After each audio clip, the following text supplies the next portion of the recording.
لا إله إلا الله محمد رسول الله صلى الله عليه وسلم. لا إله إلا الله محمد رسول الله صلى الله عليه وسلم. لا إله إلا الله محمد رسول الله صلى الله عليه وسلم. لا إله إلا الله محمد رسول الله صلى الله عليه وسلم. الحمد لله الحمد لله الحمد لله الحمد لله الحمد لله رب العالمين. الحمد لله رب العالمين. صلوا على النبي الكريم صلى الله عليه وسلم. أعوذ بالله من الشيطان الرجيم. بسم الله الرحمن الرحيم. أعوذ بالله من الشيطان الرجيم.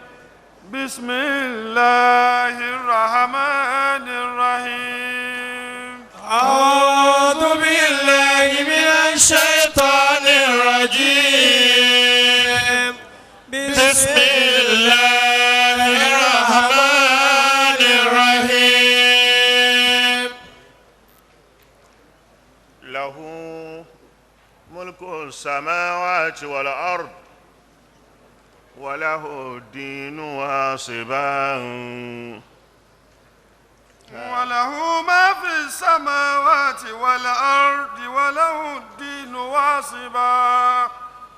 أفغير الله تتقون. وله ما في السماوات والأرض وله الدين واصبا. أفغير الله تتقون. وله ما في السماوات والأرض وله الدين واصبا. أفغير الله تتقون. وله ما في السماوات والأرض وله الدين واصبا. أفغير الله تتقون. وله ما في السماوات والأرض وله الدين واصبا. أفغير الله تتقون. وله ما في السماوات والأرض وله الدين واصبا. أفغير الله تتقون. وله ما في السماوات والأرض وله الدين واصبا. أفغير الله تتقون. له ملك السماوات له ما في السماوات والأرض. Ọlọ́run ọba ló ní gbogbo ohun tí ń bẹ ní sánmà àti ohun tí ń bẹ ما في السماوات والأرض وله الدين واصبا. ọba náà ni ọba tó ní ẹ̀sìn tó dúró déédéé. أفغير الله تتقون. sẹ́lómi lẹ́ẹ̀ma bẹ̀rù tẹ́ẹ̀ma páyà tó yàtọ̀ sọ́lọ́run náà. Allah. Ọlọ́run tó wá fi wá wípé àwa mùsùlùmí àtàwọn táìṣe àtàwọn tá a fún ní tírà nínú àwọn Yahudi àbáwọn Nasara pé alálkìtàbí kul ya alálkìtàbí la taglu fi dinikum ghayra al-haqq. قل يا أهل الكتاب لا تغلوا في دينكم غير الحق ولا تتبعوا أهواء قوم قد ضلوا من قبل وأضلوا كثيرا وضلوا عن سواء السبيل يا أهل الكتاب قل صفا يا أهل الكتاب لا تغلوا في دينكم لا تغلوا في دينكم غير الحق. Ọlọ́run kò fẹ́ wa fàṣejù. Ọlọ́run ò fẹ́ wa fún àṣejù. Islam ẹ̀sìn wasatiyya ni, ẹ̀sìn tó sì kọ́ wípé a lè fi èèyàn ká sọ́dọ̀ Ọlọ́run, òun ni kò fẹ́ aṣọ èèyàn dọ́lọ́run.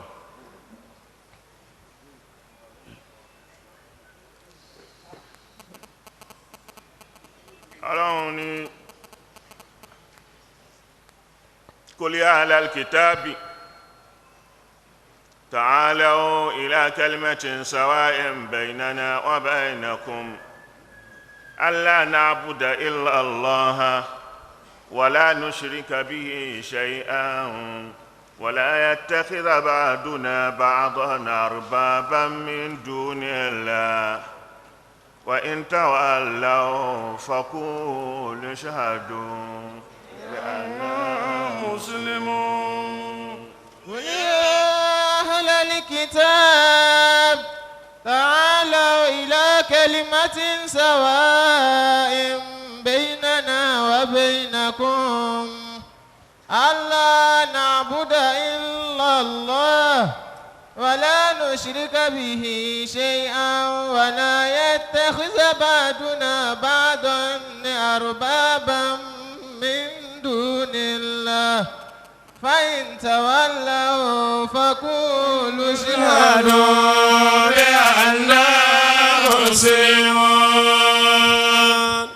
Ọlọ́run ní pé gbogbo àwọn tá a fún tírà ṣáájú nínú àwọn Yahudi àtàwọn Nasara ta'alaw أهل الكتاب تعالوا إلى كلمة سواء بيننا وبينكم. lórí gbólóhùn kan tó jìjọ pa gbogbo wa pọ̀. ألا نعبد إلا ẹ má الله mú ẹnìkan, ẹ má sìn èèyàn kan, ẹ má sìn ẹnìkan yàtọ̀ sọ́lọ́hun. ولا نشرك به شيئا ẹ má sì bá owó orogún. ولا يتخذ بعضنا بعضا أربابا من دون الله. ká má mú àwọn nǹkan lọ́lọ́hun, Ọlọ́run nìkan ṣo ni má kàn. Allahu Akbar. ọ̀rọ̀ Ọlọ́run ni ó látakò nínú. Allahu Akbar. tọ́lọ́lọ́run ó ti mọ ibi tó ń fi nǹkan òun sí, ó sì ti fi síbẹ̀, ó ti fi síbẹ̀.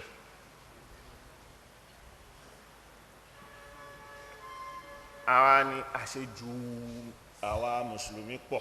Àṣejù àwọn mùsùlùmí àwọn wo pọ̀. nínú àwọn mùsùlùmí ẹni tó bá ń pera ẹ̀ lórúkọ míì tó yàtọ̀ sí Islam, so àwa Islamun bila madhahib. Islam tiwa kì í ṣe mazhabi ẹnìkan, bá Ànábì ti gbé wá ni. Allahu Akbar. So Ànábì ò pè mí ní alùsùnà, Ànábì ò ní alùsùnà. kò pè mí bẹ́ẹ̀, Ọlọ́run ò sì pè mí bẹ́ẹ̀. Ọlọ́run ọba òpá bàbá bẹ́ẹ̀ kò pẹ́ nìkan kan wa bẹ́ẹ̀. wọ́n tó bá ti jẹ́ mùsùlùmí kò pè ẹnìkan kan mí mùsùlùmí ni. Mùsùlùmí pọ́nrán ni wá, kò sí nǹkan kan tó so àwa ni mọ́. àṣejù àwọn èèyàn yìí pọ̀, wọ́n là ń tẹnu mọ́. Àṣejù yín pọ̀, àṣejù yẹn pọ̀ jù. àṣeboro yín pọ̀. Gbogbo àwọn mọ́sáàbí yẹn ló láṣejù. mo sọ náà lánàá pé ṣíà àṣejù wà ń bẹ̀, wọ́n ń pa àwọn èèyàn ní gòlátù ṣíà. ẹni tó ń pè rẹ̀ lóní súnà aláṣejù lòun náà. Onísùnà àṣejù náà ló jẹ́ lòun òfúnra rẹ̀ ló kọ. ẹni tó ń pè rẹ̀ ń sàlàfíà àṣejù ni. Ànábì ò pè nìkan bẹ́ẹ̀, Ọlọ́run ò pè èèyàn bẹ́ẹ̀. àwọn ibi tó tiẹ̀ ní sálàfù nínú alukurani kò bọ́ sí. gbogbo bíi tí kẹ́límà sálàfù ti wá nínú alukurani àwọn tí ò da ni.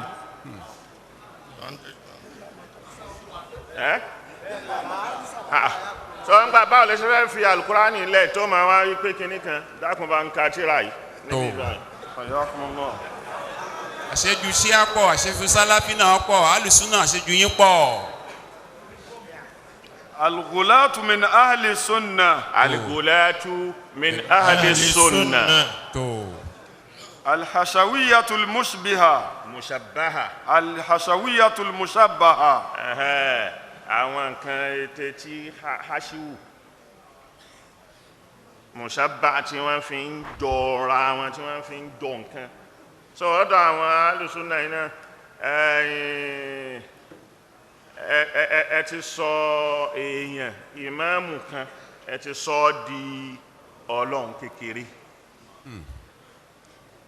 so wáyé ọlọ́run mọ bó ṣe dé wáyé ẹ̀ kalẹ̀ inna nahnu nazzalna dhikra wa inna lahu lahafizun òun ló ti sọ lànàbí ṣe ń kọ́ kalẹ̀ sallallahu alayhi wa sallam fawra ma yanzil alwahay gbarata ìwà yìí bá ń sọ̀kalẹ̀ àwọn tá nẹ́bí ti yàn pé ẹ̀rọ máa bá mi kọ́ àwọn èèyàn wà wọ́n sì ń kọ́ wọ́n ń ha sórí tó ráfi kírun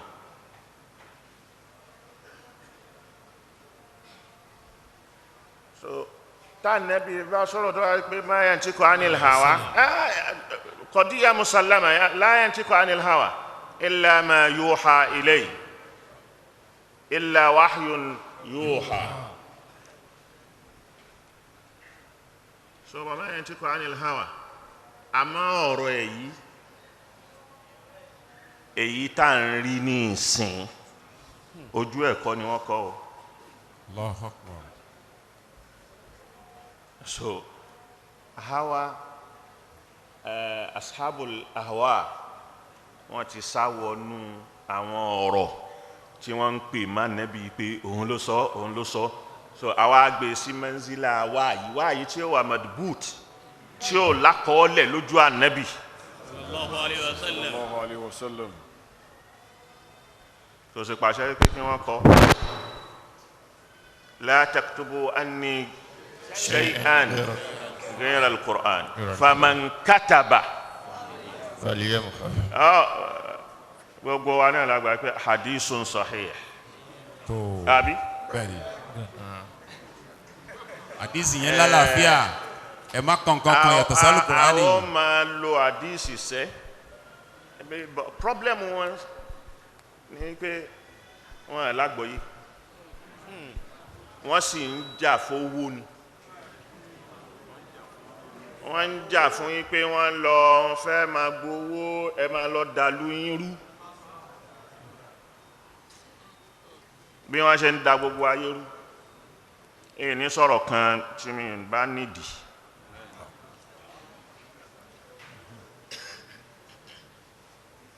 lára ṣe ń ta wọn ẹgbẹ́ kòkó ọbẹ̀ fẹ́ fọ́ ọ̀yá bá nìṣọ́nà ẹjẹ́ àkọ́kọ́ yẹn ẹjẹ́ agbélé iná والغلو قد يكون بتأليه الإنسان. pé gùlúwù ó ń bẹ lára pé ká sọ èèyàn di ọlọ́run ta'lihil insan àṣejù wà lára pé ká sọ èèyàn dọ́lọ́run. وقد يكون بأنسنة الإله. ó ṣeé ṣe ká sọ pé òun pẹ̀lú ọlọ́run lójijọ́ ń bẹ àbọ́lọ́run fún un ní nǹkan kan ni wọ́n ìjọ ń dámọ̀ràn ìjọ ń ṣe fàájì. غلو يرفع البشر إلى مستوى الألوهية. tó ń gbé ìjẹ́ èèyàn lọ sára wípé ó ti dọ́lọ́run. وقد رأيناه عند بعض غلاة الشيعة. a ti rí yẹn lọ́dọ̀ àwọn ṣíà tí wọ́n sọ àlí dọ́lọ́run. وغلو wọ́n sọ àwọn àìmọ̀ wọn ìsìnà àṣàrà dọ́lọ́run. وغلو يخفض مقام الألوهية إلى مستوى البشرية. يخفض مقام الألوهية إلى مستوى البشرية. ààyè kan tí ó máa wá fi ìjọlọ́run pamọ́ sára ìjẹ́ èèyàn.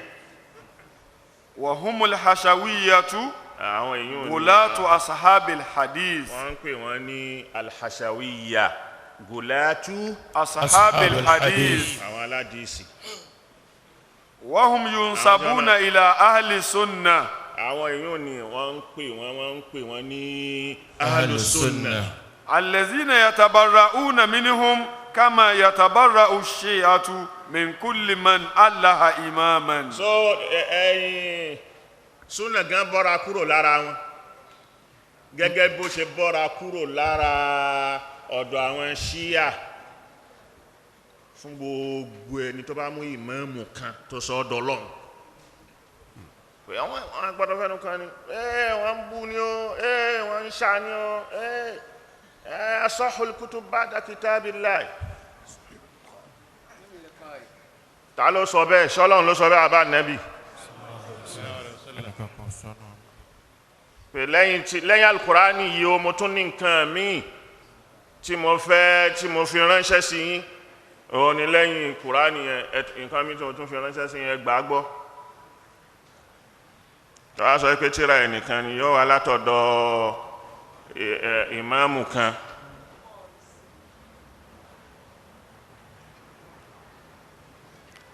ẹ máa wá rí oríṣiríṣi gbogbo wọn tí wọ́n ń jáde tí wọ́n ń takò mí yẹn ẹ gbọ́ bí tí wọ́n ti ń ṣe àdéhùn Masha Allah. ibi tí wọ́n ti ń ṣe àdéhùn kálukú sì ń dárúkọ ààrẹ lọ́dọ̀ àwọn ará Saudi tí wọ́n fẹ́ gbowó lọ́wọ́ ẹ̀. Masha Allah. wọ́n múlẹ̀. La ilaha illallah. oníkálukú wọn náà níbi tí wọ́n ti ṣàdéhùn gbogbo àwọn tó takò bàbá wọn. ẹ jẹ́ á farabalẹ̀. Ibrahim Ọ̀gáníjà Ibrahim Ọ̀gáníjà ó wà ń bẹ̀ láti lọ ṣe mítìnì awo lọ pẹ̀lú lárúbáwá Saudi tó fẹ́ máa kó fún wọn pé owó làwọn nídìí nísìnyí àwọn tí wọ́n wà ń bẹ̀ àwọn tórúkọ wọn tó ṣe wọn bí àmọ́ fúnra ara yẹn máa gbọ́ màá sẹ́ndì ẹ̀ sí àwọn èèyàn kẹ́ bẹ̀rẹ̀ sí gbà lọ́wọ́ wọn. ó ń dà gún wá ó wà ń bí báyìí sọ. ó yá bá ń fi sí ẹ tẹ́tí kẹ́ gbọ́. wọ́n ní ẹ tẹ́tí kẹ́ gbọ́ yá farabalẹ̀. ẹ jẹ́ á farabalẹ̀. èmi ò ṣiṣẹ́ fowó ń bì yìí ààyè yìí. ẹ jẹ́ á farabalẹ̀ kán gbọ́ ká gbọ́. bàbá wa ò ṣiṣẹ́ fowó ń bí ẹnìkan kan fowó ránṣẹ́ fún wọn iṣẹ́ tọ́lọ́run tànábì là ń ṣe ń bí. àwọn wa lè fojú lẹ̀ gẹ́gẹ́ bí ààyè wa ìkẹ́ máa ba future àwọn generation tó ń bọ̀ kẹ́ máa wá ba ìgbésí ayé wọn future wọn jẹ́ nítorí owó tẹ̀yin fẹ́ gbà. ní wàá fojúlẹ̀ ń bí future àwọn generation míì tó ń bọ̀ kẹ́ máa wá bàjẹ́ ká wá lajúlẹ̀ ń bí rárá nígbà fún yín. future àwọn ọmọ generation ní universities káàkiri tẹ́ ti bàjẹ́ tẹ́ ń gbowó lórí pé kẹ́ dá fìtínà lẹ̀.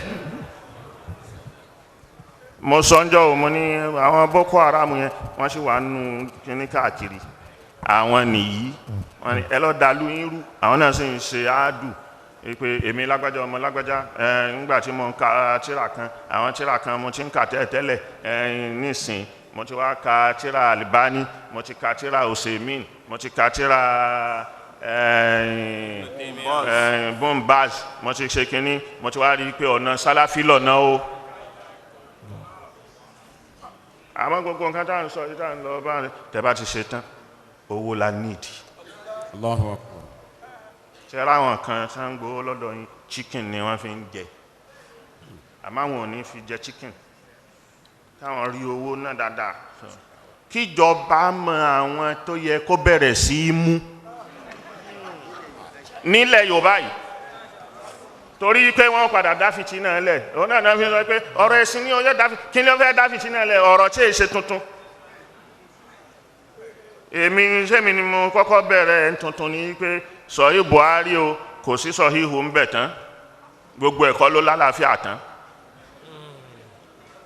kí ni pọ́blẹ́mù wọn sẹ́mi mo kọ́kọ́ wí ni tá bá ní bàbá mi ń lo sọ̀hí Buhari ó ń lo èyí tó lálàáfíà ń bẹ̀ ni èmi náà sì ń lo èyí tó lálàáfíà nú ẹ̀ èyí tí ò dáa tí ó bẹ̀sìn jẹ́ là ń sọ fún yín. tí ò dáa tí ó bẹ̀sìn jẹ́ là ń sọ fún wa. àwọn èyí tẹ́ fẹ́ fi máa dàlúrú tẹ́ fi ń ba yí àwọn ọmọ ọlọ́mọ jẹ́ là ń sọ fún yín pé àwọn kìíní yìí tẹ́ kó jọ yìí kò lálàáfíà ní wàhálà pọ̀ sí o mi wàá mọ ẹni tí tọ́já sí pé bàbá rẹ̀ ní Buhari ọ̀hún àmì ní bá Buhari tán nù yín.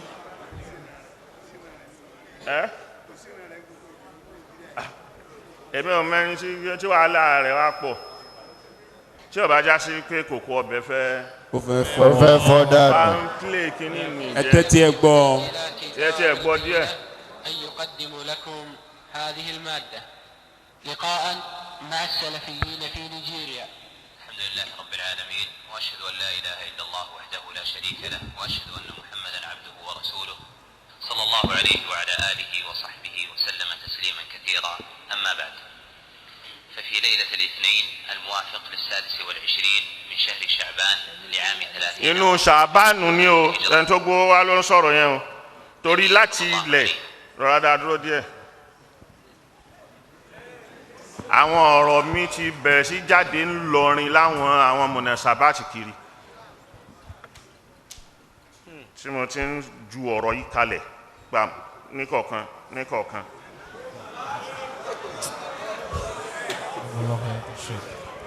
àmọ́ èèyàn lọ bí ìyàwó ó lọ bí òkú kan pé láàrin wákàtí kan kí la lè rí yanjú láàrin wákàtí kan ọgbọ̀n ìṣẹ́jú ń bò míì ó ra ní bá tiẹ̀ lọ wákàtí méjì kò lè ka a lè rà àlàyé tán. mo fi sọ wípé inú ààwẹ̀ inshallah tó àná tó bí ẹnu bí ogún ọjọ́ àbí ogúnjọ́ nú ẹ̀ àbí mẹ́ẹ̀ẹ́dọ́gbọ̀n nú ẹ̀ níta bá fi rí yẹn jú ń bẹ̀ àti jù eyín nílẹ̀ so kí kálukú bẹ̀rẹ̀ sí wà a sì ń júwe tíra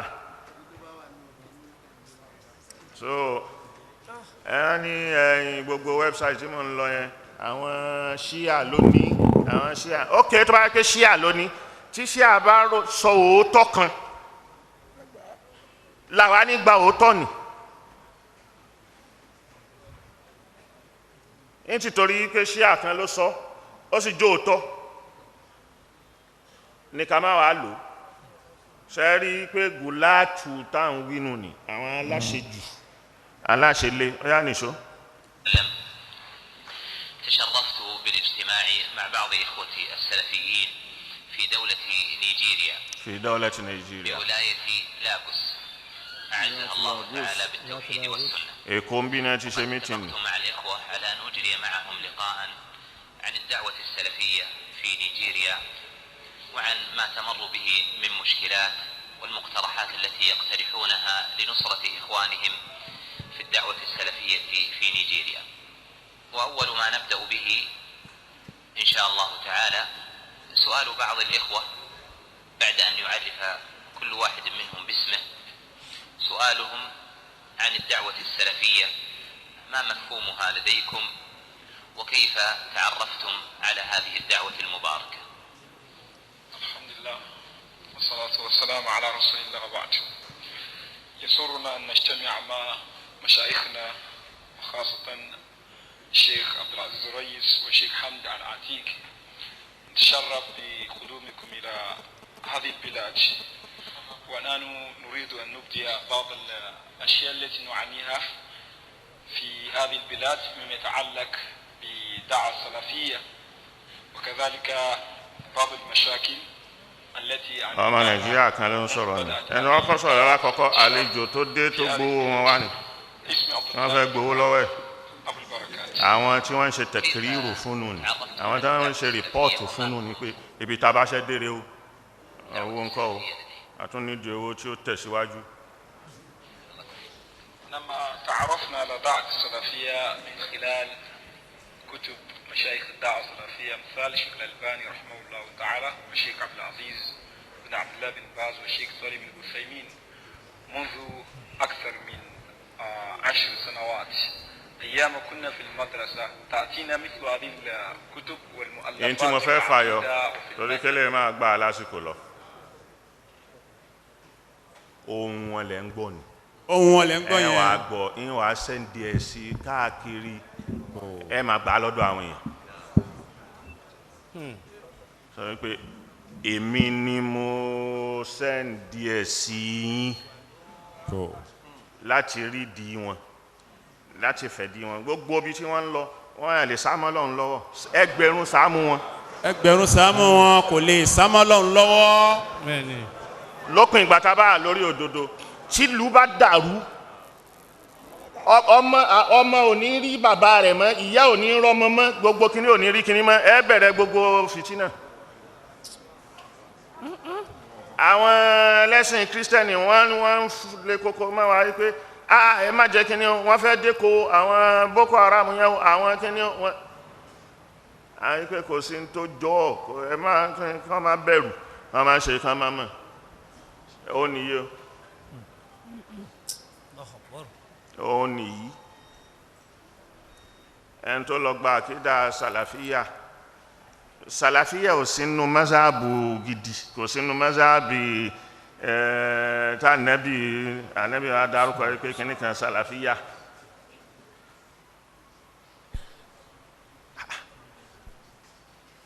tẹ́ bá rí wọn tí wọ́n múra kókókókókó kíní kan àbí ìbùyẹn àbí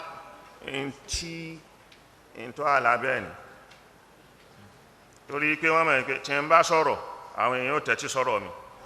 Allahu Akbar. a sì ní sọ ọ̀rọ̀ kan kó má já sí pé ìdí ọ̀rọ̀ àti mímọ̀ láfìtì sọ ibikíbi tó bá ti rí mímọ̀ kó gbà ní kó bá jọ́dọ̀ Yẹhudi tí wọ́n náà rí pé ìmọ̀ ò kí ń ṣe para wọn tí wọ́n náà bá ti rí báyìí wọ́n náà wọ́n mọ̀ pé ìmọ̀ lélẹ́yìí kì í ṣe pé wọ́n ṣe máa sọ fún ẹ tí ó bá já sí pé ibikíbi tá bá ti rí mímọ̀ tá bá ti ráǹfààní ẹ̀ka gbà á máa lo máikrófóònù yìí ṣe bímọ̀ kan ló gbélé yìí ẹ máa lo handset ọwọ́ yín ẹ máa lo nẹ́ẹ̀tì ẹ máa ṣe Facebook mùsùlùmí ló dá Facebook kalẹ̀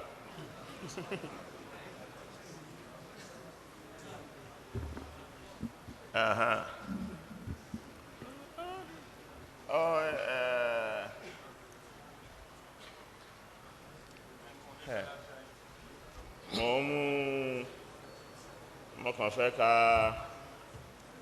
èyún pé gùlátù wà gbogbo kálukú sì ni gbogbo ẹni táṣejú bá ti wà lọ́dọ̀ ẹ̀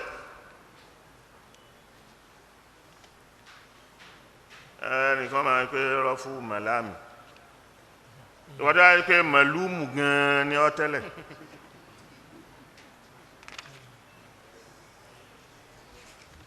قل يا أهل الكتاب لا تغلوا في دينكم غير الحق ولا تتبعوا أهواء قوم قد ضلوا من قبل وأضلوا كثيرا وضلوا عن سواء السبيل قل يا أهل الكتاب لا تغلوا في دينكم غير الحق ولا تتبعوا أهواء قوم قد ضلوا من قبل وأضلوا كثيرا وضلوا عن سواء السبيل. a ní ẹni tó dá gbogbo kìíní nílẹ̀ sẹ́ tẹ́lẹ̀ òde tí ó sọ pé alùsùnà ni mí tọ̀hún òde yóò sọ pé ṣíà ni mí tọ̀hún òde yóò ní kàwáríjù ni mí a ní politics ni ó dálẹ̀ àti wá sọ politics yẹn bí àwọn ṣíà bí wọ́n ṣe yà amẹ́nubà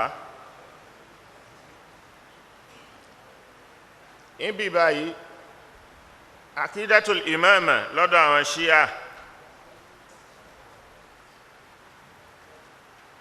tí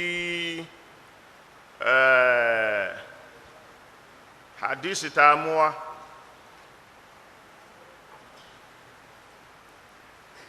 wípé ànábì ní halummu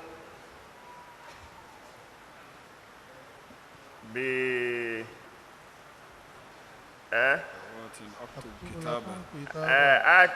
أكتب لكم كتابا أكتب لكم كتابا لن تضلوا بعدي ẹ mú ìwé wá ẹ mú tàdá wá ẹ mú kálámù wá kí n kọ́ kankan fún yín la tadillu ba'di inú Musnad Imam Hanbal wà ń bẹ àwọn àánú Sahih Buhari náà àwọn ṣe àdìmú pé wàsíyà ó wà ní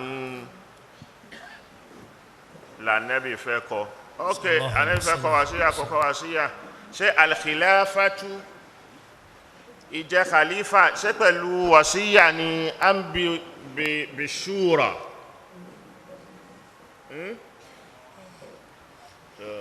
tíra ìfẹ́ fi yẹ wáyé pé al-khilafatu bi shura pẹ̀lú aya al-Qur'an tí ó sọ pé wa amruhum baynahum shura wa amruhum shura baynahum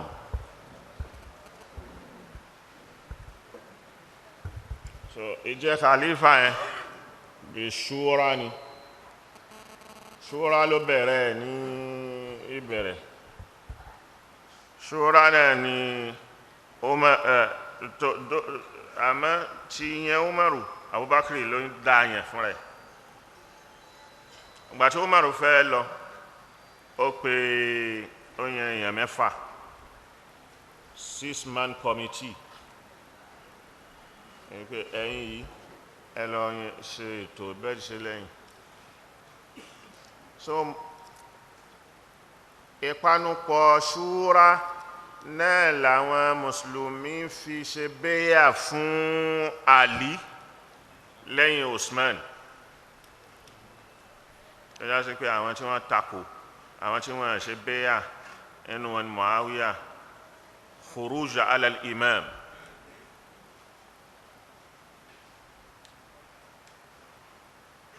ó táwáyè sí imam ẹni tó jó lórí ó wá náà rẹ̀ ó bá ṣe fanfa ìfanfa tó ṣe yẹn òun ni gbogbo àwọn onífíkí adájú sí wá pọ̀n sẹ́yìn rẹ̀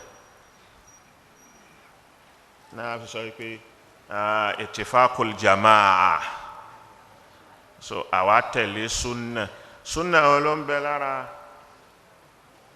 Muawiya so ẹgbà tí Muawiya sì jẹun ni òun wá ṣe wàsíyà fọ́mọ rẹ̀ Yazid ó wá padà di mulkan aduda yatawarathuna fima baynahum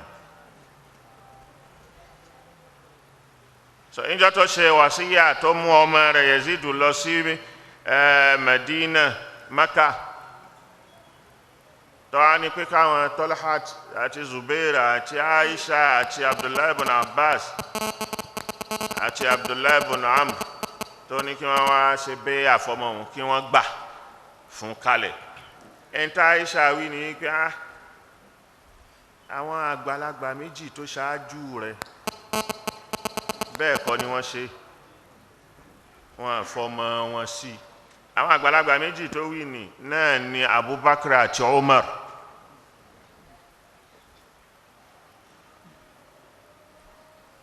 Abdurrahman bin Abi Bakr àbúrò Aisha ni ọmọ Abubakar ni òun wà ní àwọn tó takò gbogbo àwọn Talhat àti Zubair àwọn náà takò rárá ṣé àwọn èèyàn náà ṣe ń wá láti jẹ tẹ́lẹ̀ tó já sí pé òun náà fi lọ pẹ̀lú rẹ̀ náà fi gbé ìyàwó Aisha náà jáde against Sayyidina Ali àwọn aṣọ pé rárá kò lè kìí ṣe bẹ́ẹ̀ ni orí bẹ́ẹ̀ náà pa wọ́n sí Abdurrahman bin Abi Bakr tó takò Muawiya ìwọ náà fún jẹ. Allahu akbar. Aisha sì dìde wípé òun ó lọ Damascus láti lọ gbẹ̀san àbúrò òun tí wọ́n pa. Òun náà bákan ni wọ́n ṣe tó fi kú. Allahu akbar. Àbí Aisha rọrí kú ni. Àsìkò wo ni wọ́n sin? Òru ni àbọ̀sán. Allahu akbar. Allahu alayhi wa sallam.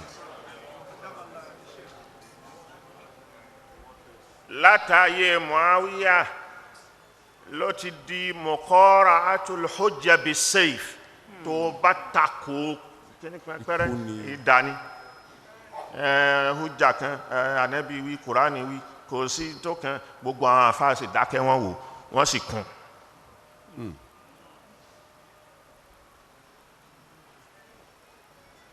So gbogbo àwọn tí wọ́n kún ní tí wọ́n ṣe àwọn náà ni alùsùnà wal jamaa. So gùlátù wà nù wọn báwọn kan ṣe tẹ̀lé Àlí tí wọ́n jẹ́ ṣíà yá sí pé ibi ìfẹ́ Àlí ni wọ́n ti develop tí wọ́n fẹ́ sọ Àlí dọ́lọ́hun tí wọ́n sì ń bú Abubakar tí wọ́n ń ṣépèlé tí wọ́n ń bú Umaru tí wọ́n ń ṣépèlé lára sọ Usmanu. Ẹ jẹ́ rí sí kan láwọn sí àgìdì kó sọmọ lábúbákàrí. Allahu akbar. Wọ́n èyí sọmọ ní Umar wọ́n ní sọ ní Usman. Allahu akbar.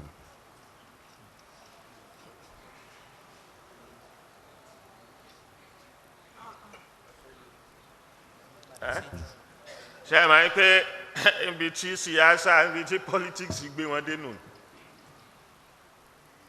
àmọ́ láti dunra wọn nú ní fíkírà Mahdi ti jáde.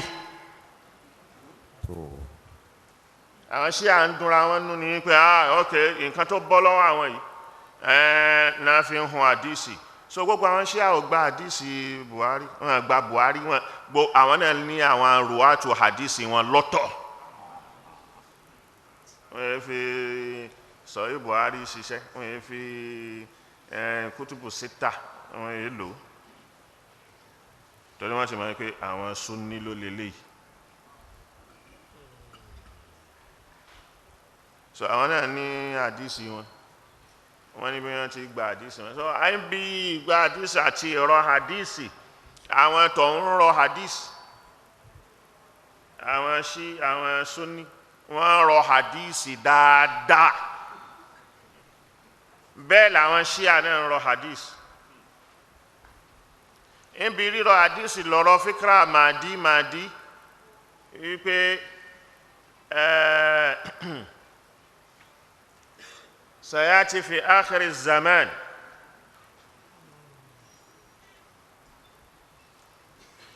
man ismuhu yuwafiqu ismi wasmu abihi yuwafiqu ismi abi يملأ الأرض عدلا بعد أن ملئت جورا. المهدي المنتظر. Mahdi tó ń bọ̀ òun ni orúkọ rẹ̀ yóò máa jẹ́ Muhammad orúkọ bàbá rẹ̀ yóò máa jẹ́ Abdullahi orúkọ ìyá rẹ̀ yóò máa jẹ́ Amina òun náà yóò wá tún ilẹ̀ ṣe yóò gbé ìdájọ́ dọ́gbadọ́gba yóò gbé dání yóò fi wá tún ilẹ̀ ṣe kí lẹ́yìn ìgbà tí wọ́n ti fi òjòrò balẹ̀ jẹ́. Bí wọ́n ṣe ń hun àdìsí nínú so àìmọye ẹni tó gba fíkra Mahdi.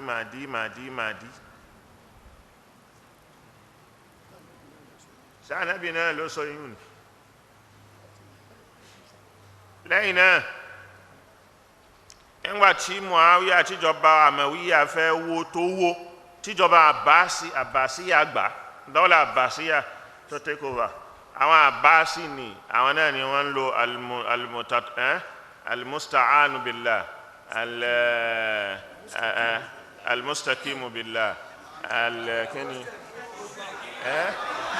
alwasiqu billah alwasiku billah المعتدد almu'tadidu بالله billah alẹ́ orúkọ wọ́n bẹ̀rẹ̀ sí fúnra wọn lórúkọ torí àwọn Bani Abbas tó jẹ́ pé ìtìmá òtí ẹ̀ Kùràṣí yìí náà ni àmọ́ ẹ̀gbọ́n bàbá ànábì ni Abbas àwọn èèyàn ní náà lànà bá ní ànábì ti bá wọn ṣàdéhùn sallallahu alaihi wasallam pé inú dílé Abbas yìí Mahdi kan bọ̀ òun náà yamla'ul arda adlan ba'da an muli'at jawran òun náà padà wá tún ilẹ̀ ṣe yóò gbé dájọ́ dọ́gbadọ́gba wá lẹ́yìn ìgbà tó jòrò ti wà lànà bá ní àwọn muntazar al-Mahdiyul muntazar al-kinikan wasiqu billah ṣẹ́rí pé gbogbo ẹ̀ pátápátá politics ni lábẹ́ politics yẹn wọ́n sì ń hun àdísì sábẹ́ rẹ̀ tó ń ṣe déédéé èròǹgbà wọn so lẹ́yìn 100 ọdún tánàbí ti lọ tí gbogbo fìtínà yẹn wà sallallahu alaihi tí wasallam gbogbo fìtínà yẹn ti dìde náà ni àwọn àdísì yẹn wà nílẹ̀ tẹ́ẹ̀lé rí yàn tán kò sí onítọ̀hún tó lè rí yẹn jú tán pé àdísì yìí pàápàá jùlọ ibi tó bá ti ní tìmọ̀ òsì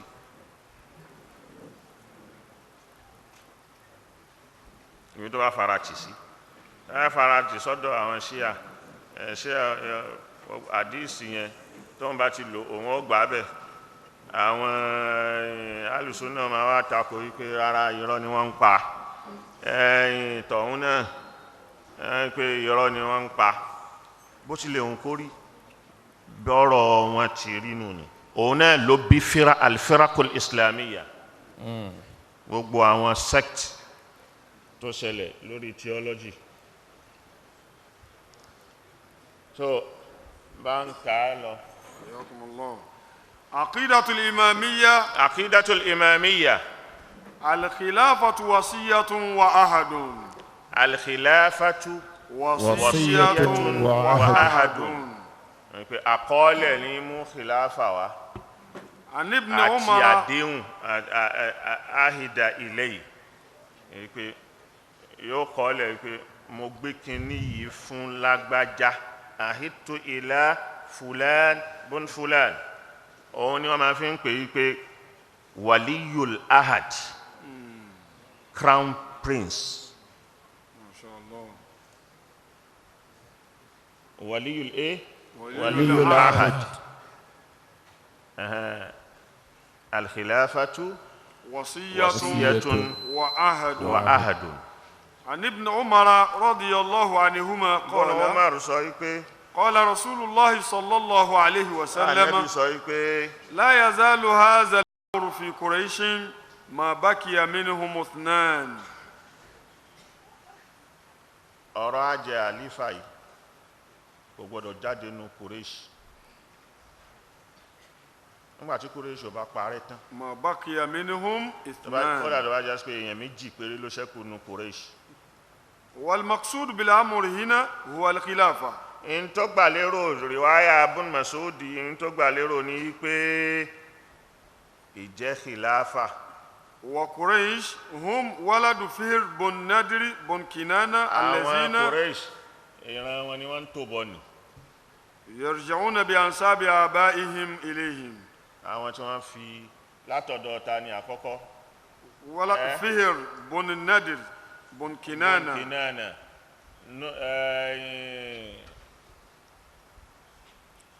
láti ló fi dórí Kinana tí tó dórí Ismail wọ́n fi ṣàfitì sọ́dọ̀ Ismail bun Ibrahim so Kinana ẹni ó dá Kùrẹ́ṣì kalẹ̀ òun là gba Kùrẹ́ṣì tí ó kọ́kọ́ jẹ́ Qurashi tí gbogbo ran Kùrẹ́ṣì wá ń jáde lábẹ́ ويقول بن حجر رحمه الله Ibn Hajar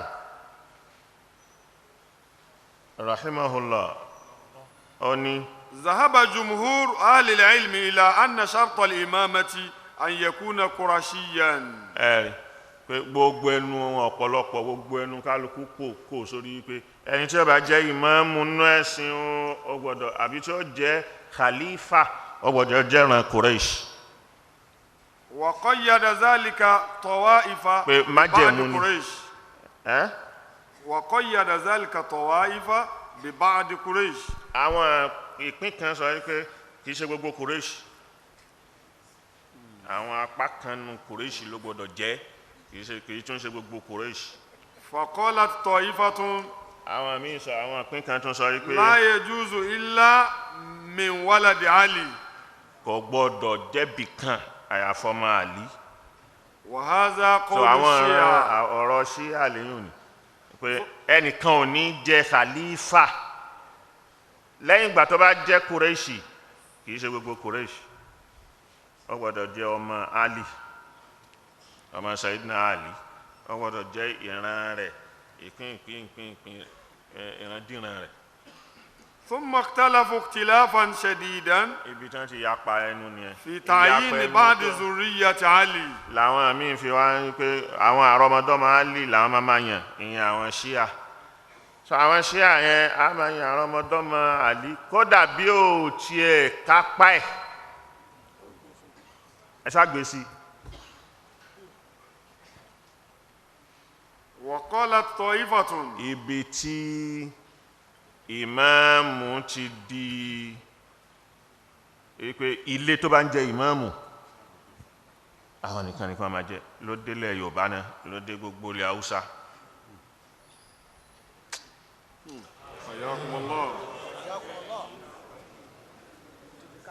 ibi tó ti kárí nìyí. wa qalat ta'ifatun, àwọn míì wí pé yakhtassu bi waladil Abbas, pé kì í sọ máa lé o, àwọn tí Abbas bá bí iná gbọ́dọ̀ máa jẹ khalifa. wa huwa qawlu Abu Muslim al-Khurasani wa atba'ihi. ọ̀rọ̀ Muslim Khurasani àti gbogbo àwọn tó bá tẹ̀lé ọ̀rọ̀ tí wọ́n lè yùn. wa naqala Ibn Hazmi anna ta'ifatan qalat pé la yajuzu illa fi waladi Ja'far bin Abi Talib. tó àwọn bá sọ pé Ja'faru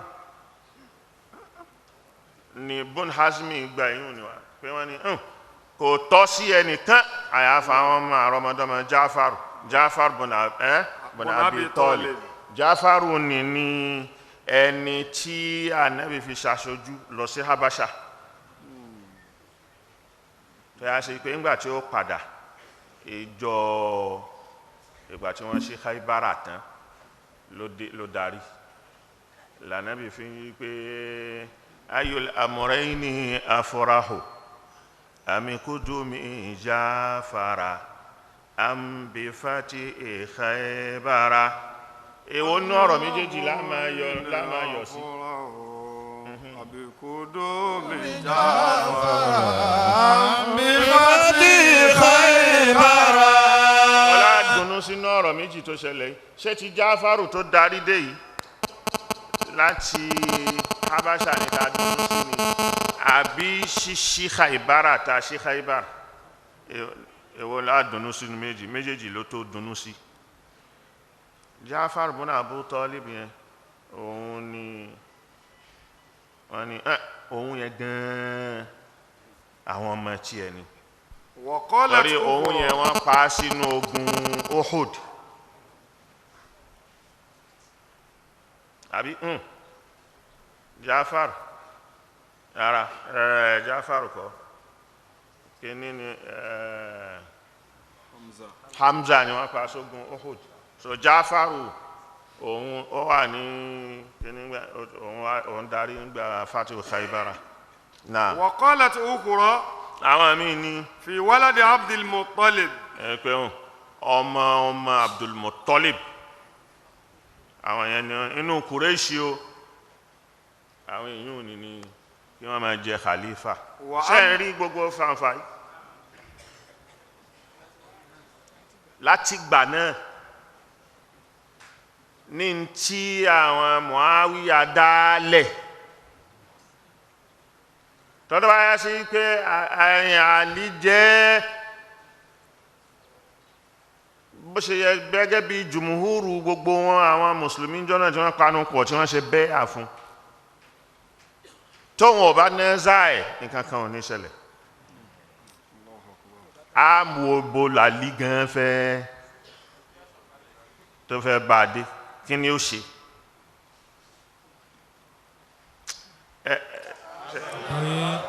Allah yaftah alayk.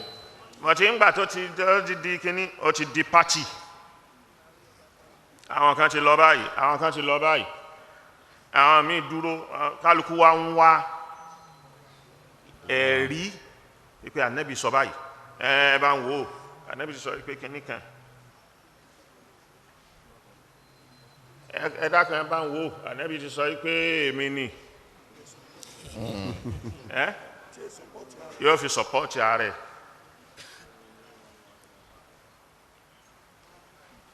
bó ti bẹ̀rẹ̀ ni wọ́n fẹ́ bójá sí pé gbogbo nǹkan tí wọ́n ń sọ sánẹ́bì ni irọ́ àdápa gbogbo ẹ̀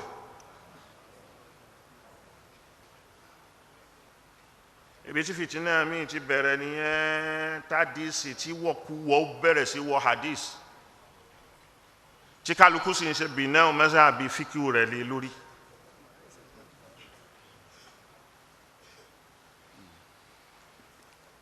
وعن بعضهم لا يجوز إلا في بني أمية. àmì ni Bani Umayya ni ẹ̀yin Bani Hashim wàhálà yín ṣe pọ̀ tó báyìí ẹ̀yin náà ni ẹ̀ ń jọ lórí Kùrẹ́ṣì láti jọ yìí Ànábì tún dé òun náà ó tún ṣe àwọn ṣe títí àwọn takò kò àwọn ọ̀rọ̀ náà àwọn padà gbà fún náà ni aláwọn jàjà wa mú wá sára Usmanu ó sì ṣe ní tó yẹ kó ṣe fáwọn ó ṣe fún wọn Muawiya sì gbà ó jogún ẹ̀ fáwọn ọmọ ẹ̀ Bani Umayya ni so fún iye ọdún táwọn lò kò gbọ́dọ̀ kọjá Bani Umayya ṣe rí pé kí ló wà lábẹ́ gbogbo ilé Politics. وعن بعضهم àwọn míì ní لا يجوز إلا في ولد عمر. ara ọmọ Umaru ni o gbogbo nǹkan tí ó bá ṣe Ọlọ́run Ànábì sọ wípé Allahumma a'izzal Islam bi ahdil umarayn Ọlọ́run sọ ó gbé Umaru yìí Islam ń ṣe kìíní lórí ẹ̀ kí wá ní kí tàwọn ọmọ rẹ̀ wá jẹ́ àwọn míì wọ́n sọ bẹ́ẹ̀. قال ابن حزم Ibn Hazmi ni ولا حجة لأحد من هؤلاء الفرق. gbogbo àwọn yìí kò wọ́n nídìí ọ̀rọ̀ wọ́n lẹ́rìí lọ́wọ́. وقالت الخوارج وطائفة من المعتزلة àwọn Mu'tazila àti àwọn Khawarij يجوز أن يكون الإمام غير قرشي. anybody ló lè jẹ́ ìmáàmù tí ó ṣe ìran Kùrẹ́ṣì. وإنما يستحق الإمامة من قام بالكتاب والسنة. pé ẹni tó bá ti lè mú ọ̀rọ̀ Ànábì tó mọ́rọ̀ Al-Qur'ani tó sì di sunna mú òun ló lè jẹ́ ìmáàmù. sawa'an ó ṣe كان عربيا أم أعجميا. ó lè jẹ́ àjẹmí in tó ń wí òun ni àwọn irú ẹ̀ ló ń ṣẹlẹ̀ lọ́dọ̀ àwọn Kírísítẹ́nì tí wọ́n bá yan póòpù dúdú ò jẹ́ rí mi ò sì rò pé yóò débẹ̀ láì lọ́dọ̀ àwọn Kírísítẹ́nì dúdú ò jẹ́ rí kò kàn wọ́n láti bẹ̀rẹ̀ kò sì lè kàn wọ́n láíláí tí ó wá jẹ póòpù. mi ò sọ pé kò lè kàn láì wọ́n ní mi ò rò wọ́n bá dọ̀la bóyá wọ́n bá gbọ́ gbogbo orú bóyá wọ́n lè ronú kún wọn lọ́la torí wọn ya fọ́tò Ànábì Ìsá ní èèyàn dúdú rí torí wọn ya fọ́tò Ànábì Ìsá léèyàn dúdú funfun pin ní olójú búlù ni ẹlẹ́yinjú búlù ni wàlálùkọ́ bá Ànábì Ìsá ṣe rí kọ́ ni bá Ànábì Ìsá sì ṣe rí kọ́ nìyẹn orí kò wá láti ìran mi àfihàn ríjọ́nù ni àwọn ríjọ́nù ni wọ́n èyí sì yí funfun wọ́n èyí ṣe funfun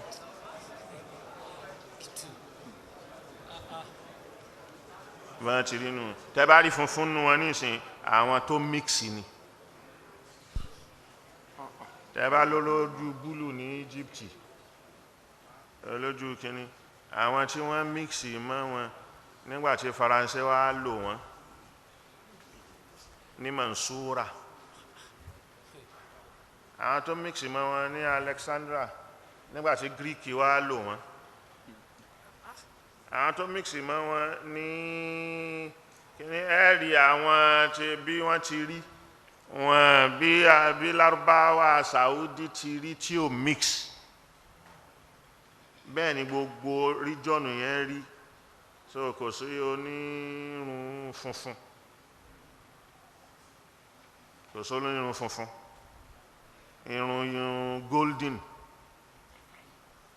kò sí ń bẹ̀ kò sí ríjọ́nù àwọn tí wọ́n funfun àwọn tó bá wá láti Scandinavia àwọn tí wọ́n wá láti òkè Europe lókè àwọn ni wọ́n tí wọ́n bá fẹ́ wọn tí wọ́n bá mixi tẹ́jẹ́ wọ́n bá mixi ni ó tún mọ́ dáadáa ìyàtọ̀ díẹ̀ ló wà láàrin àwa dúdú pẹ̀lú gbogbo àwọn Lárúbáwá wọn níbi àwọ̀ ìyàtọ̀ díẹ̀ ló wà ń bẹ̀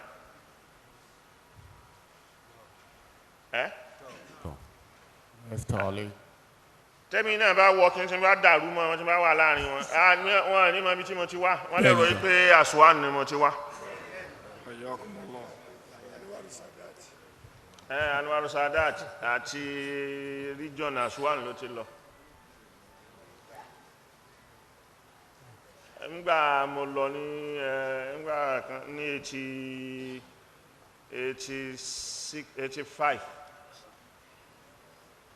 86 táwọn ẹlòmíì bá rí mi sáwọn pàdé ní kìíní antamina Aswan èmi yẹ ṣe masara Nàìjíríà ní ní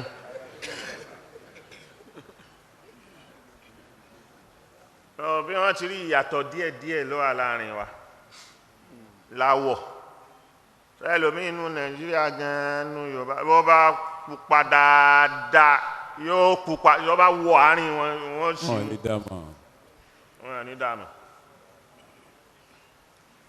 nípa bẹ́ẹ̀ so póòpù yìí jẹ dúdú kan ò tí ì jẹ póòpù rí dúdú kan kì í jẹ póòpù ó sì dàbí pé èyí tó wà ń bẹ yìí nìsín èyí tó wà ń bẹ nísìnyí Francis àbí kí náà pé Francis òun là kọ́kọ́ èèyàn tí ó wà láti South America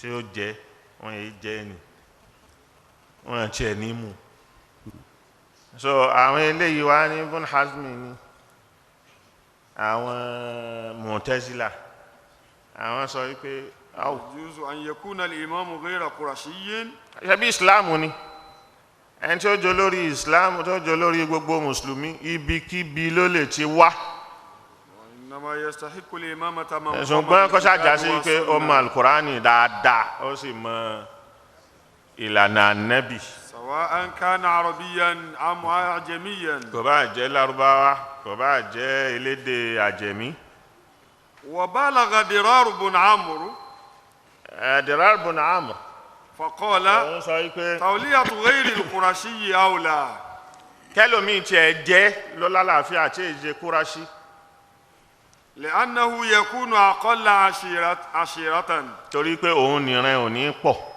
فإذا kò ní عصى ní fámílì lọ rẹpẹtẹ فإذا عصى tó bá ṣẹ̀ كان أمكن لخلعه ó rọrùn kan tètè rí yọ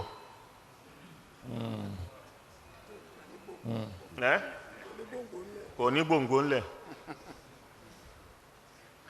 ومن الجلي àmọ́ èyí tó hàn أن هذه الخلافات gbogbo òṣèpẹ́nu ìyapẹ́nu ẹ̀yìn لم تقع إلا بعد عصر الخلفاء الراشدين kò ṣẹlẹ̀ àfìgbà tí àwọn mẹ́rẹ̀ẹ̀rin látorí Abubakar tí dórí Ali ìgbà tán lọ tán ní gbogbo wàhálà ìbẹ̀rẹ̀. وهي ليست محصورة بين الشيعة وأهل السنة. ìyẹn ni pé èyí ò mọ sórí pé láàrin alùsùnà pẹ̀lú ṣíà ní gbogbo ọ̀rọ̀ yìí ń darí lọ.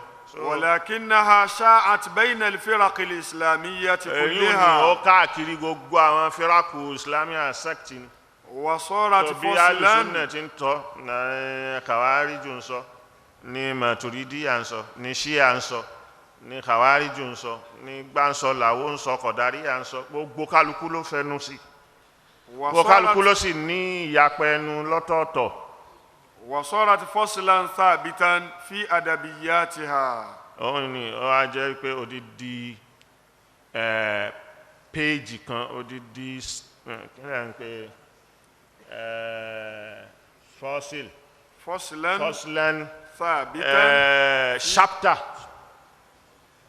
في odidi أدبياتها. chapter kan ni èyí ò ní lọ́tọ̀ tí kálukú ọ̀rọ̀ lọ gbá ṣùà lórí ẹ̀ ẹ̀wọ̀n kan tá à ń fi àsìkò rán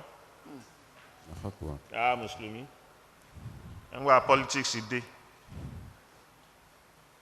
òun láti kúrò díẹ̀ láwà lẹ́nu ẹ̀ yìí o so níbi àwọn ìlú tó bá wá lówó àwọn ma wá lọ ṣe tòfé lí ń bẹ̀ àwa ni ẹran àádàlú arú ìsìn mo ti wá mọ́ súnà mo ti gba pàtì tí yàn kó lè rówó kán lè fún lówó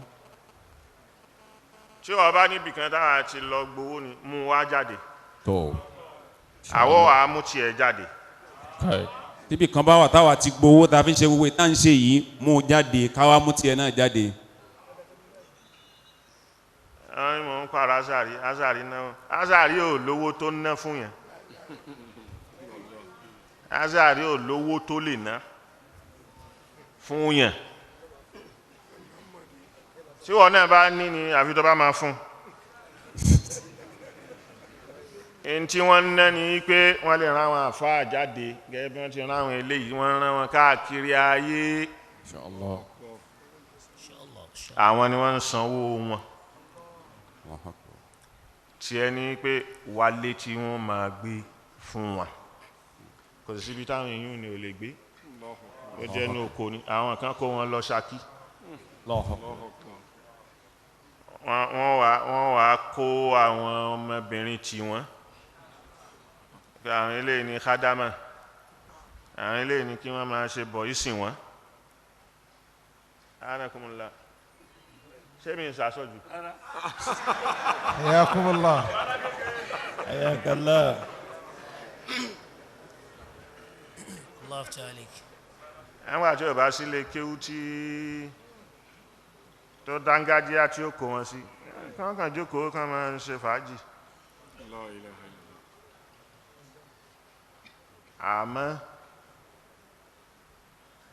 bẹ́ẹ̀ni kan bá sọ pé kìnní kan aṣáàrí tó náwó fún àwọn babẹ̀jẹ́ àwọn tètè lọ́bẹ̀. gbowó lọ́wọ́ aṣáàrí náà. ọba aláwọ̀ ará Ṣakí lọ mọ́sárì. wọ́n ní kí wọ́n fáwọn lówó. wọ́n ní kí wọ́n fáwọn lówó. làwọn ní àwọn ò lówó. làwọn bá sọ fún Ọlọ́run pé àwọn ò lówó. bẹ́ẹ̀ bá fẹ́ àfa àwọn ò fún yín láàfa. bẹ́ẹ̀ bá fẹ́ àfa àwọn lè fún yín láàfa tí ọmọ kọ yín ní mímọ́ àmọ́ owó kò sówó. wọ́n fi fún wọn láàfáànù ni. owó ni wọ́n wá lọ bẹ́ẹ̀. ìntàwa náà sì fi gbà bàbá ti kọ́kọ́ gbà wọ́n rí. rahimahullah. rahmatullahi alayhi. 60 láti 60 61 62 63 64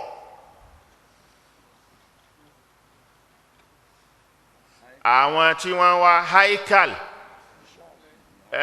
Nu'man Mahmud al-Jumai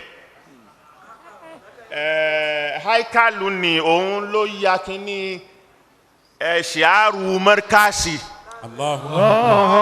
ó ní ká tù bàjẹ́ so ọmọ kíní ó ní ká tù gan àwọn tó kọ́ ní ká tù nínú wọn ni almarhum Murtada Raji Ẹdẹ Allah yarhamu.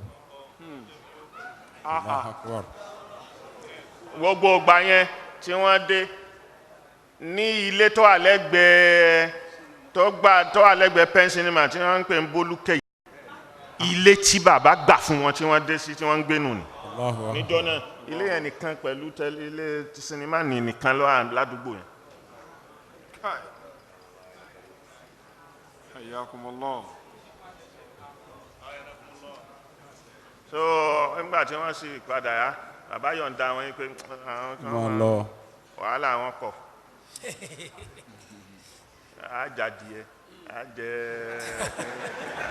àjàwò so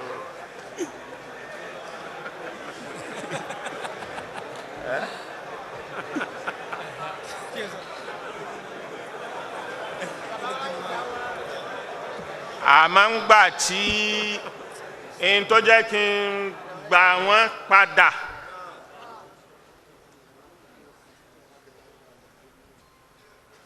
nígbà tí mo lọ ní 2010 èmi nìkan mo lọ láti bí anybody ò tẹ̀lé mi kìí ṣe pé ẹnìkan ni mo lọ wá mú mi máa ṣe àrí rárá o.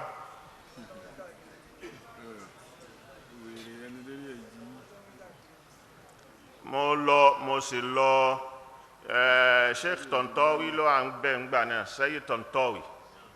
Rahimahullah. Rahimahullah. Rahimahullah. So mo á lọ bá mo lè pé a fẹ́ káwọn ọmọ kan máa ṣe mí náà àwọn ọmọ ń jáde wọn ní ríbi lọ yunifásitì wa Nàìjíríà gbogbo wàhálà yẹn káwọn ọmọ kí wọ́n máa kán fún wa míníà káwọn àjẹlẹ fún yẹn míníà àfikún onímọ̀ àdálà kó affiliate so affiliation yẹn ti wá bọ́ọ̀lẹ̀ ti pẹ́ àwọn ọmọ mọ́kàsí lọ gbogbo ẹlòmíì tó lọ láwọn àsìkò kan títí dásìkò yẹn bóyá ilé kéwù míì ni wọ́n bá lọ náà gbàṣà wọ́n jáde mọ́kàsí wọ́n sì bá ilé kéwù míì lọ. mo sì lọ bẹ̀ so lábẹ́ mọ̀ádálà yẹn wọ́n fún ẹ ní ọwọ́ àánú májẹ̀mú rẹ̀ tí ó fi dáa tí ó fi yanjú dáadáa tó bá lò fẹ́ àwọn lárúbá wọn ní mú ẹni ti pa o bọ̀tí nǹkan tí ó jẹ́ kó fẹsẹ̀ rinlẹ̀ ni kí wọ́n fi àwọn lárúbáwá ránṣẹ́ àwọn wọ̀nyí torí pé bilateral agreement ní láàrin Nàìjíríà àti Egypt. So ara fi ní a ṣe mọ̀ádálà a sì ṣe mọ̀ádálà yẹn mo fi kó àwọn ọmọ mẹ́wàá lákọ̀ọ́kọ́ pé káwọn ilé kí wọ́n lọ ẹnìkankan ló ń bá mi ṣe èmi mo mú yẹn lọ èèyàn ò mú mi lọ ẹnìkan ló wá mú mi lọ òun ló wá ṣe kinní kan kò sí tó jọ. àbá ńlá ọ̀rọ̀.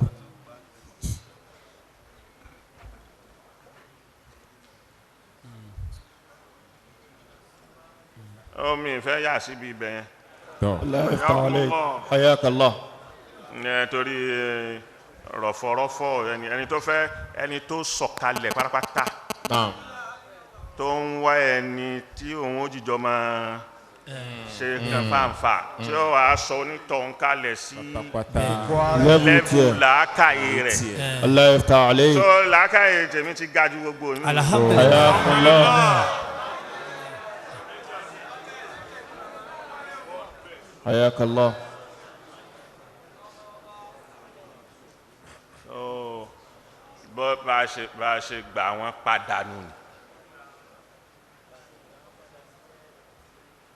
So ni wọ́n fi wà ń bí wọ́n lè ń pààrọ̀ ọmọ lọ́dọọdún wọ́n náà wá lọ́rùn ni kò sówó ń bẹ̀. kò sówó ń bẹ̀ wọ́n á múra kankan kan ló bọ̀ ọ̀nà jẹ́ bẹ̀jẹ́ kò sówó kankan bẹ̀. ẹ tó bá sọ pé kínní kan ẹ fẹ́ bá àsopọ̀ wa pẹ̀lú bẹ̀jẹ̀ nígbà tí kí bàbá tó kú láti 64 títí di 1992 tí bàbá fi kú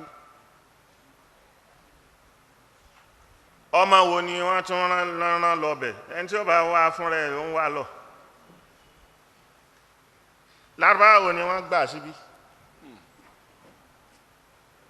a sì padà sí bá ti wà tẹ́lẹ̀. Allahu Akbar. Alhamdulillah. Ayyakumullah. So kò ń ṣe kíní àwọn new generation tí wọ́n ń bọ̀ yìí là ń dù yí pé kí wọ́n ní future. Ayyakumullah. So alhamdulillah. Alhamdulillah. Mo ń bàjẹ́ ni àbí mo tún ṣe. ẹ̀ ń tún ṣe Wọ́n tún bàbá ṣe ní. Alhamdulillah. Ọlọ́run jẹ́ ṣe pẹ́. Ọ̀pọ̀lọpọ̀ ẹlòmíì tí mo fún ní míníà mi mẹ́lòmíì rí. Ó dájú sá. Ìyẹn ni pé kò sásopọ̀ kan láàrin pẹ̀lú ẹ̀. Mi sì gbowó lọ́dọ̀ ọmọ kan. Ó dájú. Mi ń ta míníà. Báwa ò ta míníà. Ní 2003.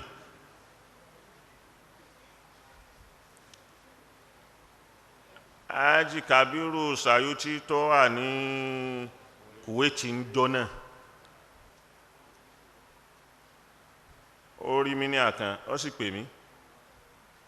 Míníà kìíní kan, òun fẹ́ fún mi, mo ní ọ̀dà mú wá. Wọ́n gbọ́ sí mú wá, mo dé sí Agége. N bá pe àwọn àfáà, ta lẹni tó fọ́ọ̀sì lọ́dún yìí. Allahu Akbar. Ní tawjí. Òkè ní. Ta lẹni tó fọ́ọ̀sì lọ́dún yìí. Wọ́n sì lọ gbé fáìlì wá. Lọ́mọ kan òun wá gba ṣàádà rẹ̀ lọ́fíìsì. Ó wà nú àwọn imtiyaz mẹ́ta. So but ẹnìkan fi máàkì díẹ̀ jù lọ. But ó wọ 90%.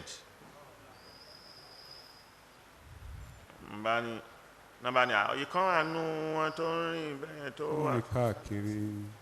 Wọ́n ní ẹ lọ pè wá, òun lọ́lọ́run kọ́ ọmọ ẹ̀. Allahu Akbar. Allahu Akbar. Ọmọ ọ̀tá ni. Wọ́n ní ọmọ ọ̀tá ní. Ọmọ Àwórì ni. Ọmọ Àwórì ni Abdullatif.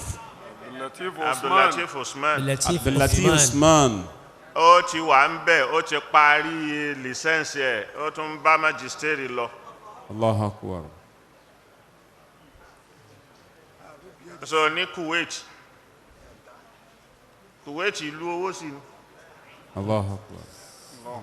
Ẹgbẹ́ bá pé mo jẹ́ oníkíní ni ẹ̀sìn bá tà á pé ó yá mu wá ìlú ló fẹ́ san. Bí ẹni tí mo fi sí di iṣẹ́ pé èmi nìkan mo fẹ́ dáyà kọ gbogbo ẹni. Ẹni tí bá fi síbì kan tó á lérò pé ìwọ ìmọ̀ràn mi máa ṣiṣẹ́ bíi. Ṣé wàá rò pé bóyá bákan ni. Ọlọ́run lágbára ta ló ń rọ̀jò. Allah. Ó ṣe fi Míkáílà síbẹ̀. Allahu Akbar. Allah. Ta ló ń pààyàn. Allah. Ó ṣe fi Ísírẹ́lì síbẹ̀. Allah. Ta ló ń bá àwọn ànábì rẹ̀ sọ̀rọ̀. Allah. Ó ṣe fi Jìbìrìlà síbẹ̀. Allahu Akbar. Tó.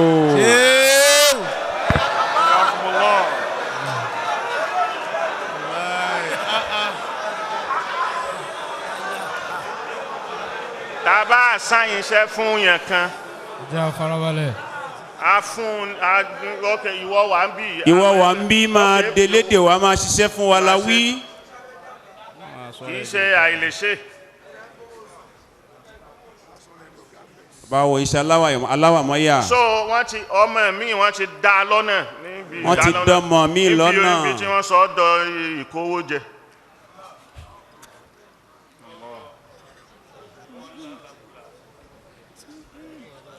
Nígbà tí wọ́n bá ní kọ́mọ mi lọ mú 700,000 wá. Pé ó fẹ́ lọ Cairo. Tó sì yá pé mílíọ̀nù ni. wàláhi lazim mo ṣẹ̀ṣẹ̀ mọ̀ ni. Allah. wọ́n kàn rí pọ́mọ yẹn ò wá mọ́ kò sì wá ó sì lọ Abidjan lọ́mọ yẹn wà. pé ọmọ yìí ó ń bo lọ́wọ́. kò tí ì lọ látijọ́ yìí. pé kò olóhùn ò lọ mọ́ pé wọ́n ní kó lọ mú 700 wá. Allahu Akbar. làwọn òbí rẹ̀ tí bàbá rẹ̀ sì kú. Allahu Akbar. àwọn tó wá fẹ́ sponsor rẹ̀ wá ní pé ó dà kó lọ gbà wíwá kó kàn ṣe breakdown tọ́mọ wa béèrè ìwé ní kó padà ní kó wọ́n fún breakdown ọ̀hún dìsìn. Allahu Akbar. So àìmọye bẹ́ẹ̀ irú bẹ́ẹ̀ pé dá ọmọ lọ́mọ lọ́nà. So táwọn ọmọ tó ń bọ̀ yìí generation tiwọn so kí wọ́n lọ wájú kí wọ́n rí nǹkan kan ṣe kí wọ́n di èèyàn òun ní gbogbo wàhálà àtàṣe. torí owó kọ́. ètò yẹn ò sì dúró alhamdulilayi wọ́n lọ àwọn tó lọ wọ́n mọ̀ owó tẹ́lómi ń gbà lọ́wọ́ wọn.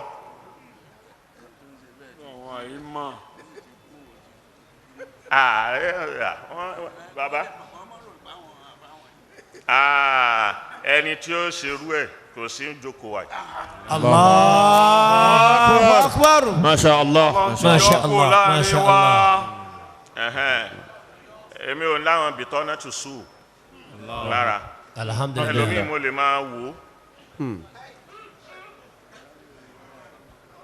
tí n bá lanu sọ ẹ̀rọ ẹnu mi nípa ẹlòmíì wàláhì tẹ́ bá pàdé ẹ lọ́nà ẹ lẹ́ lóko pa wàláhì làzìm bẹ́ẹ̀ bá pàdé rẹ̀ ẹ lẹ́ lóko pa tí ò ń ṣe pé mi ì rárá bú mọ́yàn.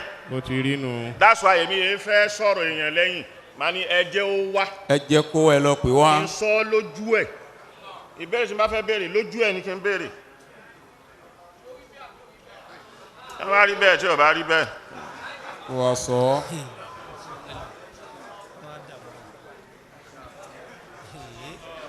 so ẹ pé àwọn kan bìtọ́nà tù sú yìí lọ́dọ̀ mi èmi ò ní bìtọ́nà tù sú ọlọ́run ò tiẹ̀ ní jẹ́ ó dúró.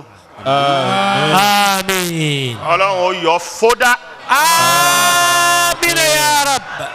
Àmín ya Rabb. Àmín. bọ́lọ́run ti ń ṣe nu ni. bọ́lọ́run ti ń ṣe nìyẹn. قل يا أهل الكتاب قل يا أهل الكتاب لا تغلوا في دينكم غير الحق ولا تتبعوا أهواء قوم قد ضلوا من قبل وضلوا كثيرا وضلوا عن سواء السبيل.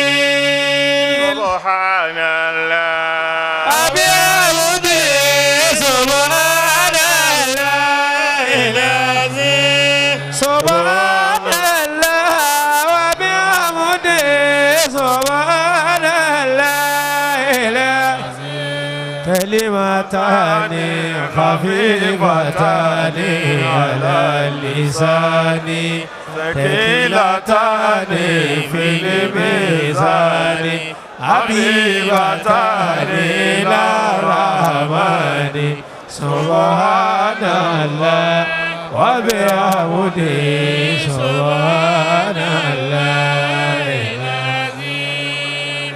ربنا تقبل منا إنك أنت السميع العليم. آمين. وتب علينا يا مولانا إنك أنت التواب الرحيم. آمين. واهدنا فكنا إلى الحق وإلى طريق مستقيم. آمين. ربنا آتنا في الدنيا حسنة وفي الآخرة حسنة وقنا عذاب النار. آمين. الفاتحة. بسم الله الرحمن الرحيم. الحمد لله.